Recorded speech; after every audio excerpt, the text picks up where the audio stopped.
රටම කැටියෙන්. 2027 වසරේ සිට දිවින පුරා සියලුම පෙරපාසල් සඳහා එකම විෂය මාලාවක් ක්‍රියාත්මක කරන බව අග්‍රාමාත්‍ය ආචාර්ය හරිනි අමරසූරිය මෙනවිය පවසනවා. අග්‍රාමාත්‍යවරිය මේ බව පැවසුවේ අධ්‍යාපන ප්‍රතිසංස්කරණය පිළිබඳ පාර්ලිමේන්තු අනුකමිටුව ඊයේ පාර්ලිමේන්තුවේදී රැස් වූ අවස්ථාවේදී.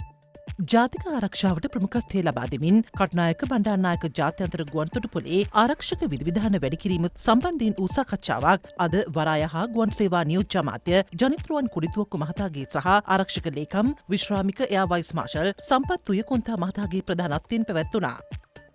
රුපියල් කෝටි 15කට ආසන්න පදමුදල් නොගෙ වූ නාවලපිටිය සුප්‍රිවෙල්ද සංකීර්ණයේ කඩකාමර මුද්‍රා තැබීමට නාවලපිටිය නගර සභාවේ නිලධාරීන් පැමිණි අවස්ථාවේදී එම කඩසාප්පු හිමියන් හා නිලධාරීන් අතර උණුසුම් තත්ත්වයක් හටගත්තා. මේක අනවසර නෙවෙයි. මේක නියම විදිහට හදලා තියෙන එක නා. මේ නගර සභාව ඔප්පු කරන්න ඕනේ මේක. නූරේලිය ඩයගම ප්‍රාදේශීය රෝහලේ වෛද්‍ය නිලධාරීන්ගේ ආරක්ෂාවට ඇති වූ තර්ජන කිරීම හා කාර්ය මණ්ඩල සමාජිකයෙකුට රෝගියෙකු සමග පැමිණි පිරිසක් සිදු කළ පහර දීමට විරෝධය පාමින් ඩයගම රෝහලේ වෛද්‍යවරුන් රෝගී සත්කාර සේවාවෙන් ඉවත්ව තිබෙනවා.